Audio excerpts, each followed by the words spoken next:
রাজশাহীতে আন্তর্জাতিক যোগ দিবস 2026 পালন হয়েছে।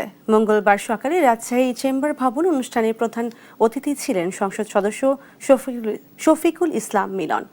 এ সময় আরও উপস্থিত ছিলেন সংসদ সদস্য আবু সাইদ চাঁদ, রাজশাহী সিটি কর্পোরেশনের প্রশাসক মাহফুজুর রহমান রিটন। অনুষ্ঠানে স্বাগত বক্তব্য দেন রাজশাহীতে ভারতীয় সহকারী হাইকমিশনার মনোজ কুমার।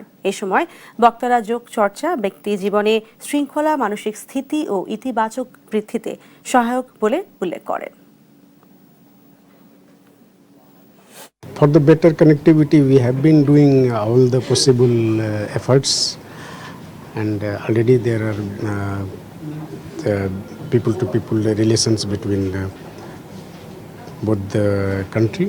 আমাদের দৈনন্দিন জীবনে যে কায়িক পরিশ্রম করি সেই পরিশ্রমের অংশ হিসাবে আমরা যদি কিছুটা সময় যে কোনো একটা ভালো দিক অথবা অভ্যাস গড়ে তুলি, সেইটি আমাদের জীবনের জন্য